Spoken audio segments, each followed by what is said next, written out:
Chapter 27 is where we're at, and near the end of that, near the end of lesson 7, if you're looking at your study guidebook. Last week we talked about the episode where Jacob and Rebekah conceived together or conspired together, I guess is what I should say. They conceived a plan and conspired together to deceive Isaac into giving the blessing to Jacob. Jacob was the second-born. Esau was the firstborn. They of course, were twins, but Esau was the firstborn of the twins.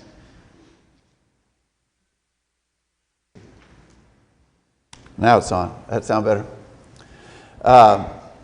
And so we talked last week about what was really an ugly episode in Bible history where Rebekah encouraged Jacob and he went in and deceived his father, and there was just a pack of bald-faced lies told when Jacob deceived Isaac and said he was Esau and received the blessing.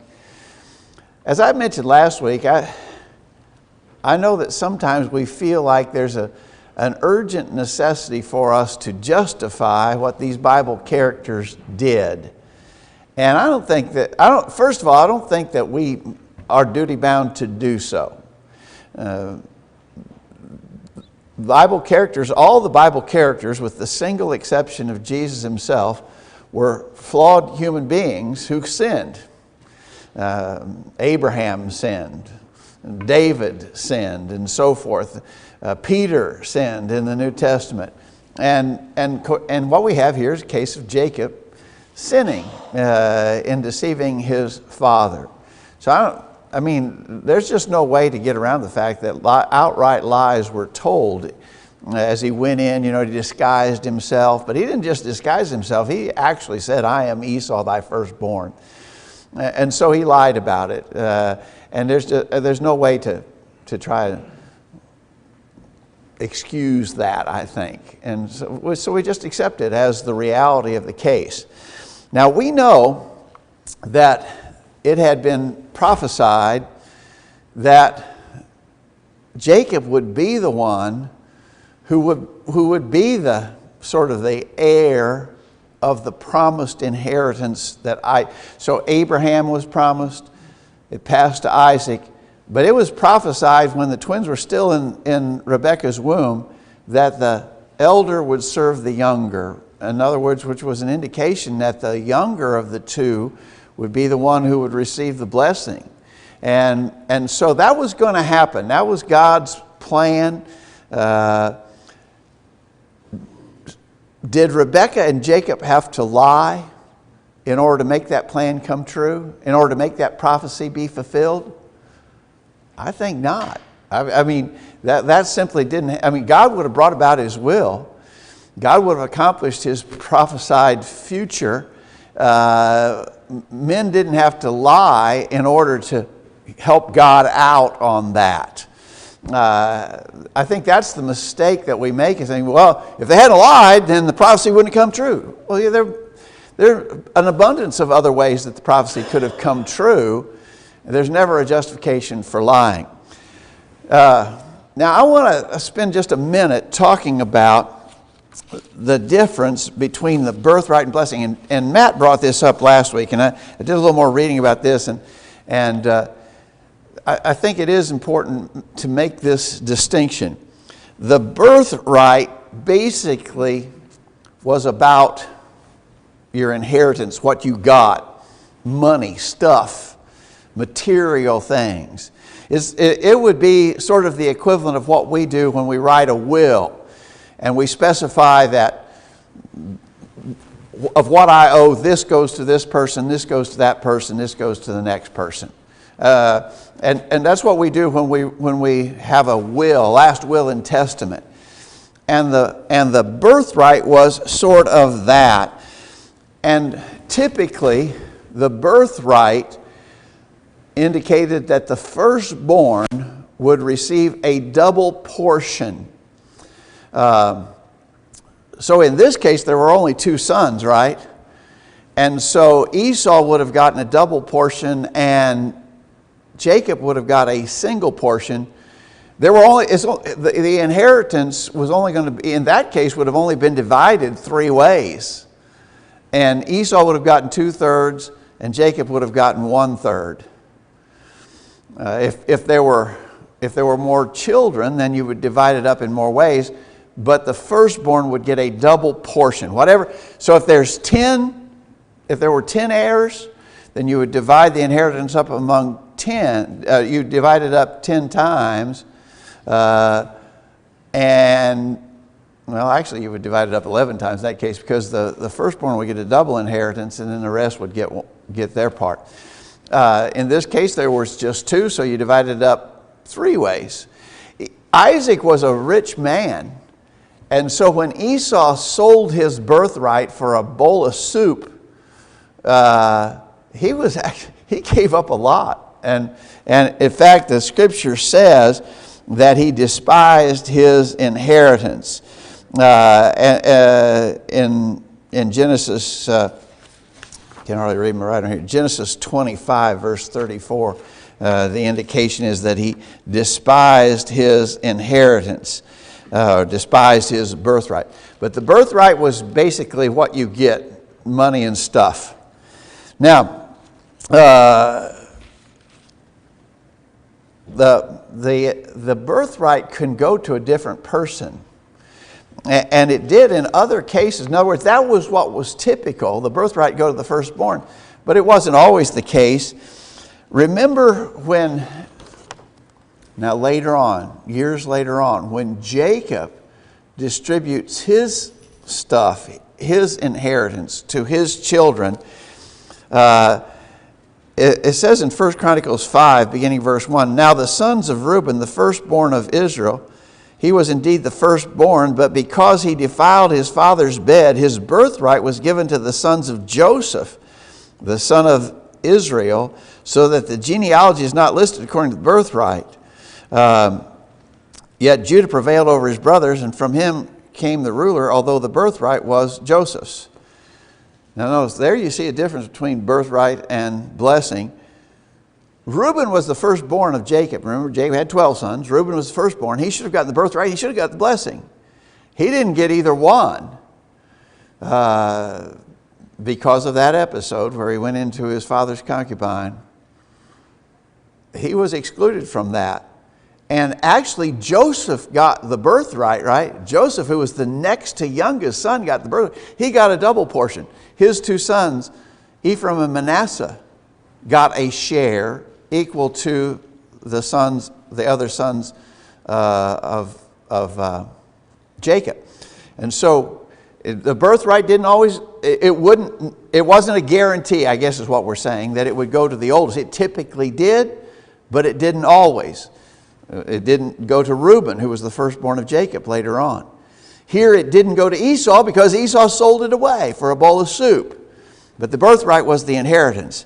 Now the blessing was different. They typically, usually would go to the same person.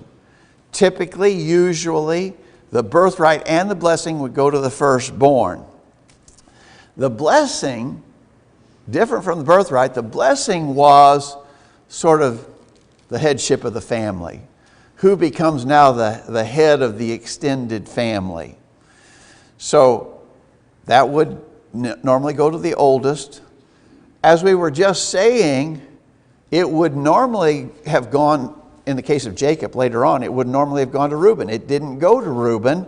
In that case, Judah prevails. It says there in 1 Chronicles 5, beginning verse 1, Judah prevailed over his brothers. From him came a ruler. And so, let me read this. I picked this up from a preacher in California. He says, "The family blessing was a way to designate who became the head of the extended family when the father died. Like the birthright, the blessing generally went to the eldest son, but not always. Again, using Jacob's family, Reuben should have received the blessing, but because of his sin, he was skipped. Next in line was Simeon, but he and his brother Levi, the third in line, had destroyed a town in anger over the rape of their sister. For that, Jacob decided that they were not suitable to lead the family. Therefore, the blessing came to Judah. Thus, in Jacob's family, the person receiving the blessing and the person receiving the birthright or double portion were two different people. So Judah received the blessing and Joseph received the birthright in the case of Jacob later on. Okay? Before Isaac's twin sons were born, God said, 2 nations are in your womb, 2 people shall be separated from your body, 1 people shall be stronger than the other, and the older shall serve the younger. Genesis 25:23. Because God placed the older son under the younger son, he was stating that the second born was to receive the blessing. However, Isaac in his old age decided to change this and give the blessing to his eldest son Esau anyway. When Rebekah overheard his plans, she arranged so that Jacob tricked Isaac into thinking he was Esau. Thus, Isaac gave the blessing to his second son, just as God had said, even when he tried to go against God. The blessing in Abraham's descendants was particularly important because God stated to Abraham that from his descendants, the Savior of the world would come. The blessing followed the path of those who were Jesus' ancestors. Jesus was a descendant of Judah who had received Jacob's blessing, Hebrews 7, verse 14. So, in the case of this family in particular, the blessing was really important because it designated in whose lineage would come Jesus. And so it would be Jacob because he got the blessing from his father. So, again, difference between birthright and blessing, I think that's pretty clear to understand. Typically, would it go to the oldest son? Both would go to the oldest son, but not necessarily, not guaranteed. It didn't. And in the case of Esau, he didn't get either one, did he? He didn't get the birthright because he sold it. He didn't get the blessing because Jacob deceived the father. But later on, we know another closely related episode, Reuben. Reuben should have got both. He didn't get either one in his case. In his case, Judah got the blessing, Joseph got the birthright. So it wasn't a guarantee and didn't always happen. So I think all of that is understood, and the only final argument to try to answer, and I think this is what we were talking about earlier. Did Rebekah and Jacob have to lie in order to make it happen? Because it had been prophesied it was going to happen. Did they have to lie to help God out to bring it to pass? Monty? His infinite knowledge could have based the prophecy that he made about that by the fact that he knew in advance that that's what they were going to do. Not that he caused them to lie, not that they had to. If they hadn't have done it, he would have known that too. But if being free moral agents, they didn't have to lie, and that would have still come to pass because God had already decided how things were going to be and who the birthright and blessings and all was going to go down through, and who was going to basically be the lineage that Jesus was going to come through. Before he created the world, he had already made this plan of salvation and knew how it was going to be. But at the same time, that don't mean that they had to do something wrong in order to help God out. It just meant that he knew how it was going to be and told them in advance. Yeah. And that's real. We've talked about this lots of times. That's really hard for us to grasp, that God could foretell the future without causing the future. But that's like us. God knew we would sin and that we needed salvation. And he made a plan to cover that. Now, did he make us sin? No, he didn't make us sin, but way before, in eternity, before the world was created, he knew this would be the reality and that we would need a Savior, and he planned it, and he prophesied it. Rebekah and Jacob, it's never necessary for us to sin to help God bring about his purposes. God will bring about his purposes, and he'll do it one way or the other. He can even use evil men to accomplish his final purposes. So again, I don't think there's any necessity to try and justify the lying that Jacob did when he deceived his father. Actually said, I am thy firstborn Esau. He lied. He just lied about that. We don't need to feel a burden to somehow justify what he did in that matter. And I've read and heard people say that, try to make it okay because Esau was such a person that he didn't respect his privileges as the firstborn. He showed that when he sold his birthright. I don't feel duty bound to justify Jacob's lying. It is what it is, and the story is told. Matt?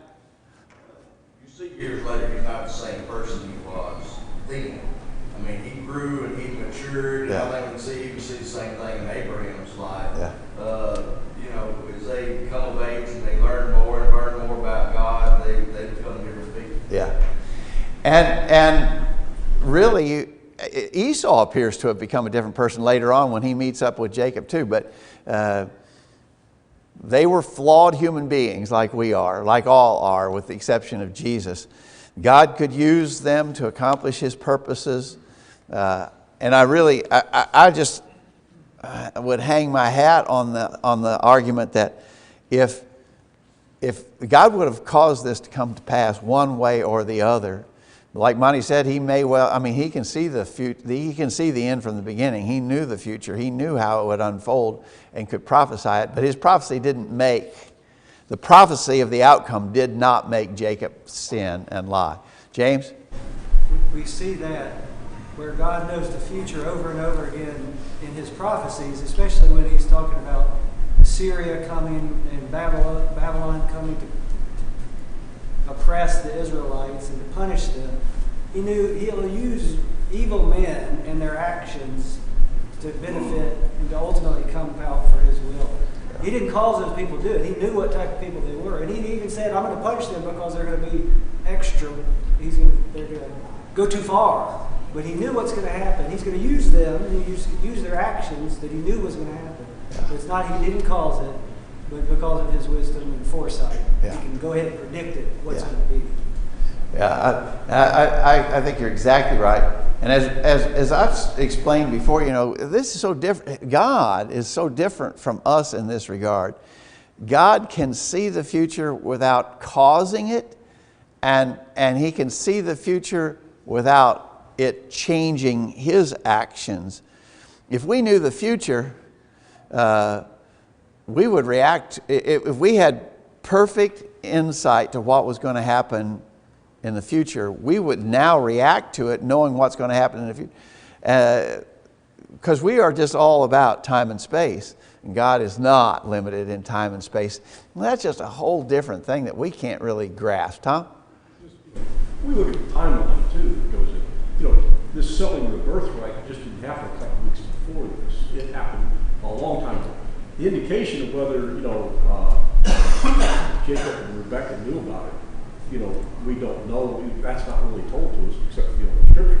Evidently, there might have been something there, but that blessing came when the father was about to die, or when he thought he was about to die. Well, here, Isaac thought he was about to die. But when we go back and we start reading that chapter, he lives another 40 years after this. So here he sort of prematurely tried to give out the blessing, where if he really had faith in God and trusted that things were going to happen through the way that God said He would, he might have waited and seen how Esau lived his life, who he married, what he did, and decided on his own to give the blessing to Jacob. He might have if he had waited. And there's all indication. I think it would be reasonable to assume, I guess is what I should say. I think it'd be reasonable to assume that Isaac knew what Rebekah was told when the babies were still in the womb. The elder shall serve the younger. Well, that was an indication of who will have the blessing. The younger will have the blessing. The elder will serve the younger. So it's reasonable to assume that he knew that, and that was actually a message from God, and that he was acting against that when he made plans to bless Esau. He was actually going about what we have to assume he knew God had already said. God had already said, the elder will serve the younger. And like I said, it'd be hard to imagine that he didn't know that Rebekah was told that. But here he's going against God's stated plan, which wasn't right either. Josh. Kind of verse that I think about when I read about this, and like you say, did they have to lie to accomplish it? Romans chapter 6, 1 and 2 shall we continue to sin that grace may abound? Certainly not. I kind of think about that. We don't have to sin in order for God's purposes to be accomplished. You know, God, through His grace, provided us salvation. And He's talking about we don't know the future. In some respects, we do know the future. We know exactly what's going to happen. We're going to die. So we have to make sure we live our life. Either God's going to come before we die, or we're going to die on this earth. And knowing that future, we always have to make sure we're living our life without sin, so that we can accomplish what God intended for us to do. Okay, all right.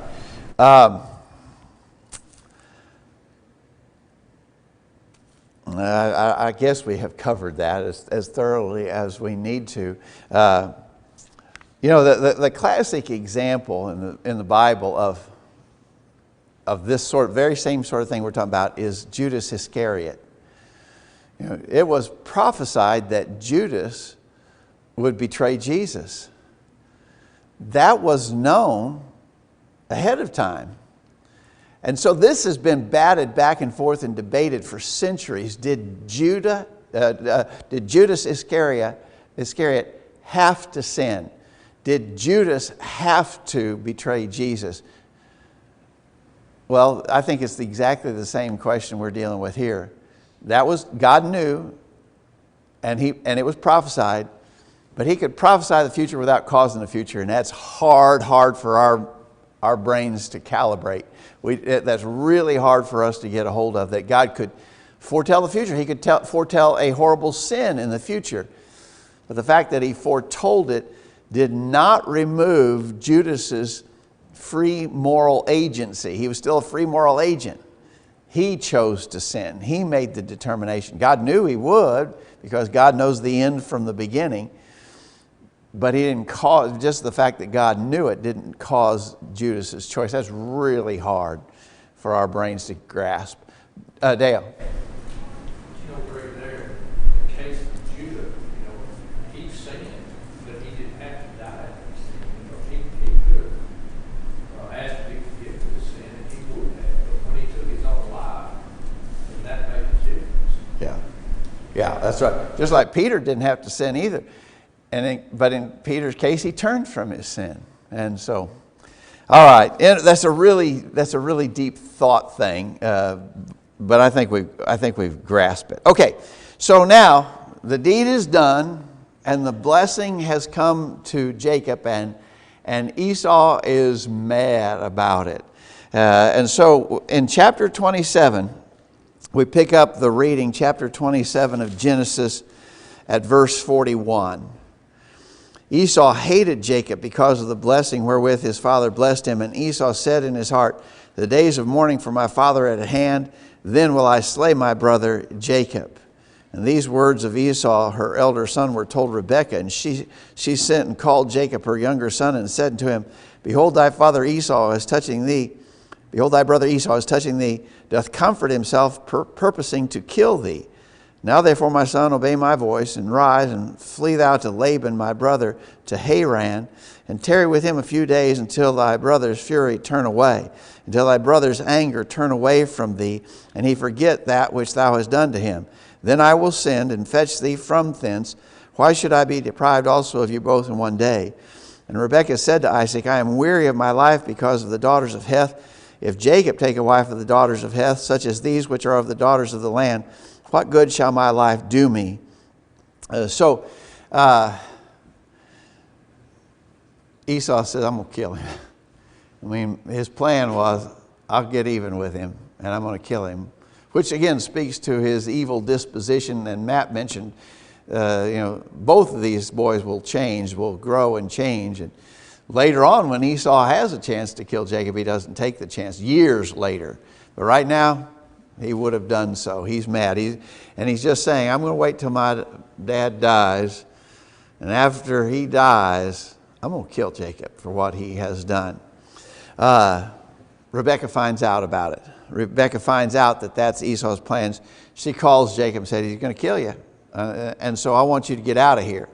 And you go back to our homeland, back to my brother Laban, and wait there just for a few days. His anger will pass after a few days. Notice she said there in verse 44, just for a few days.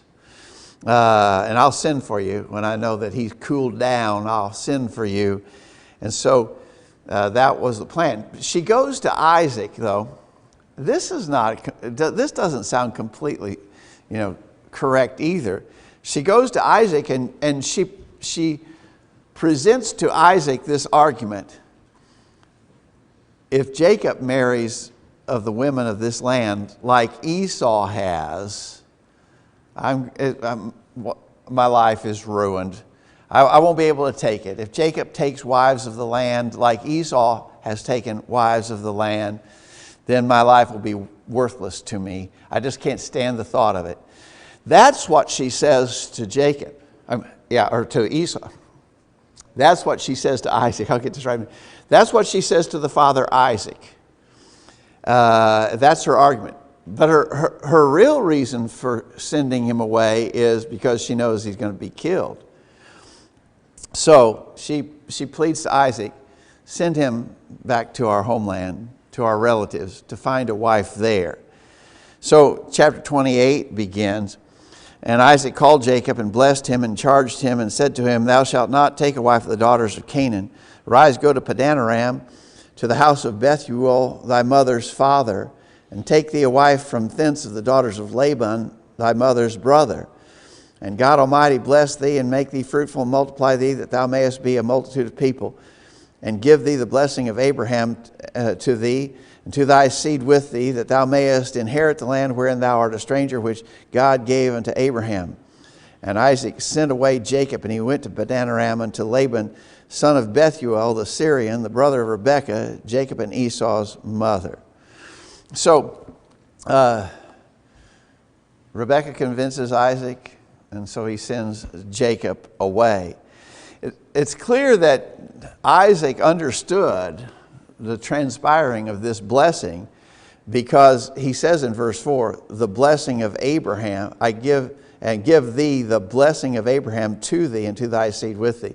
So it's clear that Isaac understood that's now the reality. The blessing has come to Jacob. The blessing that would normally go to the firstborn has come to Jacob. And he mentions the promises, the blessing of Abraham now comes to Jacob. And so he sends him away. And we know that that's going to lead to an interesting part of the overall story. But he sends him away. Now, one more little part of this is in verse 6. Esau saw that Isaac had blessed Jacob and sent him away to Padan Aram to take him a wife from thence, and that as he blessed him, he gave him a charge, saying, thou shalt not take a wife of the daughters of Canaan. And that Jacob obeyed his father and his mother and was gone to Padan Aram. And Esau, seeing that the daughters of Heth pleased not Isaac his father, then went Esau unto Ishmael and took unto him the wives which he had, Mahalath, the daughter of Ishmael, Abraham's son, the sister of Nebajoth, to be his wife. What do you make of that action on the part of Ishmael? Monty? At first, at least, felt like he was being rebellious. It's like the mom and dad don't like this. They sent Jacob back. I'm going to get me 2 more. But I've also heard it said that he was doing it as trying to comply with his parents' wishes, that taking a wife from Ishmael's descendants would have been closer to what they just sent Jacob back to do. So he was trying to make him feel better. So I'm not really sure. Yeah, I've actually had the same. For the longest time, I thought he was saying, I'll show them. They didn't like the first wives I got. I'll take more, and they won't like it even more. That had always been the way I thought about that. But I'm like Monty. Now I'm inclined to think that he was actually trying to be more in line with his parents' wishes. He knew they sent Jacob off to find a wife from their own relatives, their own clan. And basically, he's doing the same thing when he takes a wife who is the descendant of Ishmael. Ishmael, that's close relatives, right? That's in the clan. Because Isaac and Ishmael are half brothers, right? And so this would not be the same equivalent of marrying daughters of the Canaanites in whose land they dwell. He's marrying a clan member because he sees that that's what Isaac and Rebekah want Jacob to do, and they've sent him back to Padan Aram in order to accomplish it. This is what they want. Okay, I'm going to try to get on their good side. I'm going to also take a wife from among our own family clan. And so I'm more inclined to the second thought now. I like Monty, I had originally thought, well, he's just doing this now to I'll show them kind of thing, I'll marry me another wife they don't like. But I don't think that's the case. I think the argument is more that he's trying to do what more like what they would want him to do. So he maybe is changing already. Any thoughts or comments on that? All right.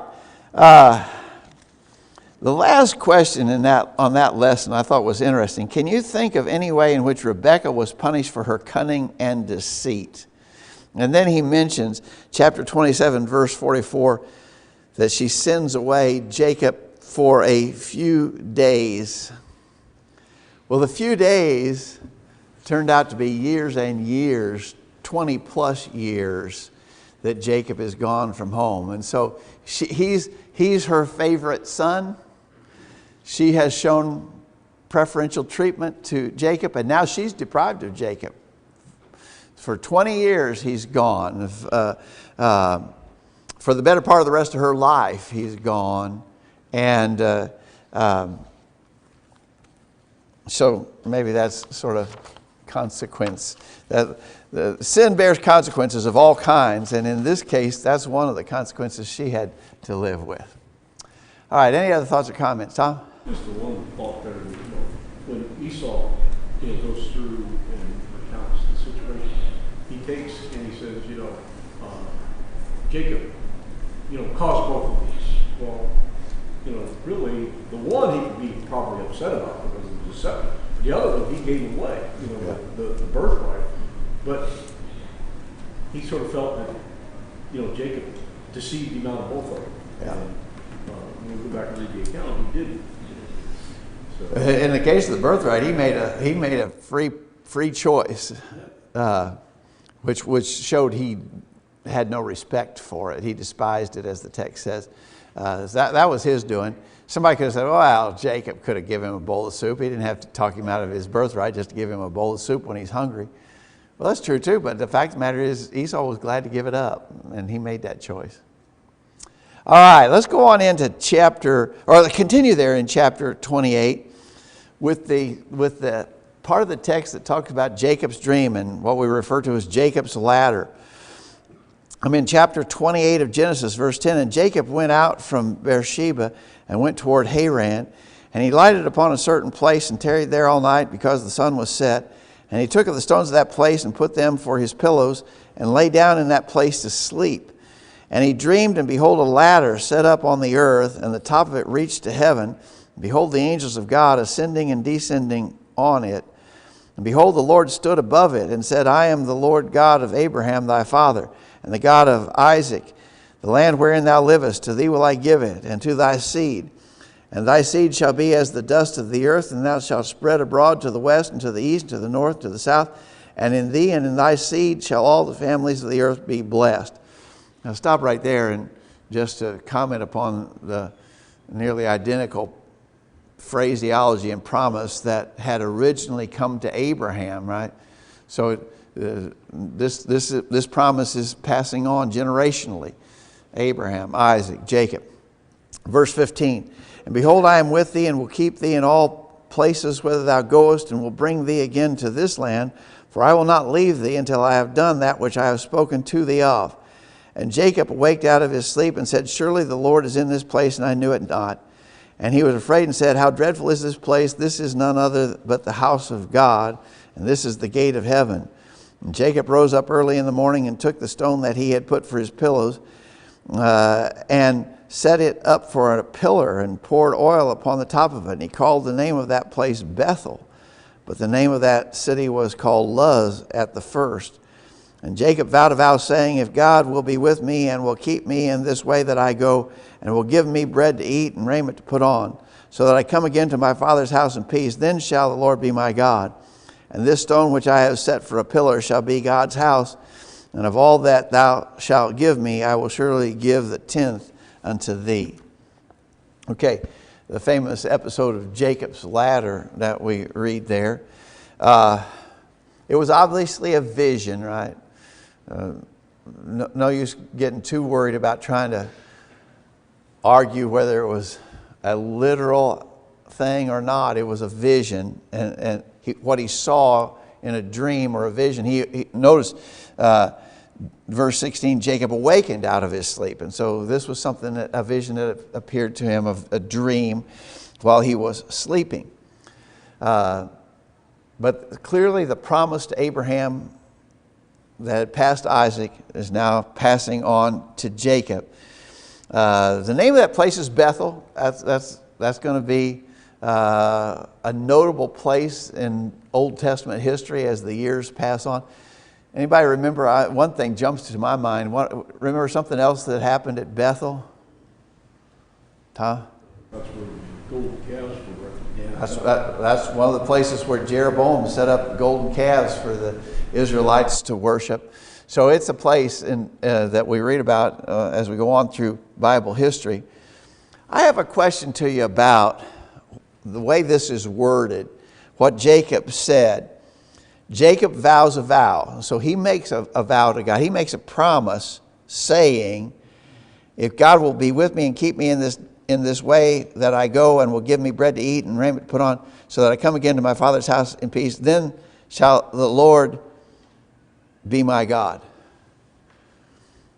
Have you ever known of people who sort of make a bargain agreement with God, saying, man, if God will get me out of this predicament that I'm in, I promise I'll go to church every Sunday from here on out if God will just help me get through this that I'm dealing with. Maybe somebody's sick. If God will just heal my little child, I'll be faithful. I'll be faithful to go to church for the rest of my life. Is that the kind of thing that Jacob is doing here? Is he making a negotiation with God? God, if you'll do this for me, I promise that. And if he was doing that, could we do that? Could we make a bargain agreement with God? I promise I'll go to church every Sunday if God will help me out of this financial pinch I'm in right now. I'm really struggling monetarily. And if God will make it so that I can get out of this trouble I'm in, or whatever, I'm sick, or I've been arrested for some crime that I committed. If God will just help me get out of this mess that I'm in right now, I promise that I won't miss church anymore. Monty, what do you think about that? We owe God our faithful service, whether it's attendance at worship, or as Jacob goes on and mentions here, he'll give God 10th of whatever he prospers. Whatever we would consider that we could possibly do to serve God, we already owe him that, whether he does anything for us or not else. So to say, well, God, if you do this, I'm gonna, well, you're supposed to do whatever he was gonna begin with. So we really don't have any bargaining power with God or any negotiating power with him. We can ask him to bless us, and if he chooses to, he will. But it's not because we've made some kind of deal. I mean, even when we become Christians, we've made a deal, entered into a covenant with God that I'm going to serve you, and God has said in return for that, he's going to give us a home in heaven. But it's not that he owes it to us. It's just that he's going to keep his word and he'll do it. But we really, our faithful service, it belongs to him whether anything else comes out of it or not. I think that's exactly right. Well said. And the way this is worded almost sounds like Jacob's doing that, but it may just simply be the way that he expressed his commitment to God. It's not necessarily, if you do this, I'll do this kind of. That's what I'm saying. We can't approach God and say, God, if you'll do this, I'll do this. We don't have negotiating power with God. And I'm not sure that this necessarily means that or is to be taken that way. James? In some way, I don't think it is, even though I've always kind of taken it and said that's kind of an odd way to put it, but it seems like he's just restating the promise that God just made to him. Yeah. He pretty much verbatim said what God said he'd do for him. Yeah. He says, you know, I'm agreed, you know, the covenant is bound, so I'm following it. Yeah, I think you're right. That's a good point. In the immediate context, God had just said he would do that. And so maybe a better way to read this is, well, God, if you're going to do that, then I'm going to do this. Instead of sort of putting conditions on God, that's one way to read it. But maybe a better way to read it, and I think James is right, the better way to read it is, well, God, if you're going to do that, then I will do my part. And I think that's the better way to take it. Any other thoughts or comments, Tom? Down through time as we look through, you know, a lot of people put their conditional thing on God. Well, you know, if you're really God, show me this. Yeah. Even, you know, in the time of Jesus, Jesus was going around performing miracles, but there were a lot of those that didn't want to accept the miracles that he'd done. They wanted a him sign. personally to show them a sign. And Jesus said, an evil and adulterous generation seeketh a sign. They were all, you know, and Jesus was doing plenty of signs, but wasn't signs they wanted. They wanted something else, you know. But men are still inclined that way, you know, that I'm waiting for some sign from God before I decide whether or not. For instance, I'm waiting for a sign from God before I decide to be baptized. I'm waiting for a sign from God before, you know, I'll do the right thing about worship or my family or my marriage, or I'm just waiting for a sign from God. Well, you know, God's not giving signs like that to us now, but when God's already told us, then we don't have to wait for a sign to do what he's already told us he wants us to do. I think that's a good point. All right, anything else on that?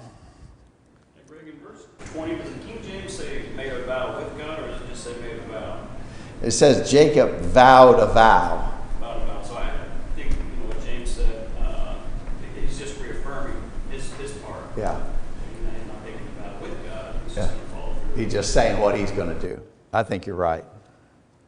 Anybody else on that? We're just all but out of time. That's a pretty good place to break, because the next chapter begins telling us about Jacob while he's away from home now. And he's going to be away from home for years and years. And the next chapter begins to go into him going to Laban. Now Laban is his mother's brother.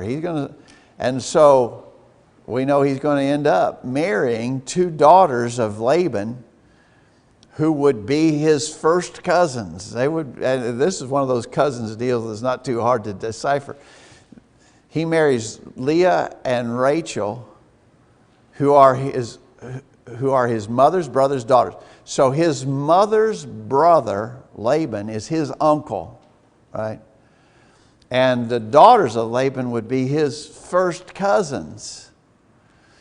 Oh boy, what about that?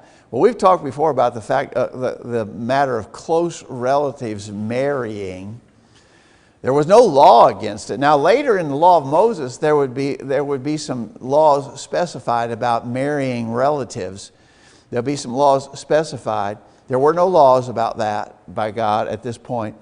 And the point we also make about that is that in this time, the human gene pool was still relatively pure, and so there wouldn't have been the complicating factors that now, centuries later, if near relatives marry, what's often feared is that they have children. There may be some genetic complications when near relatives marry.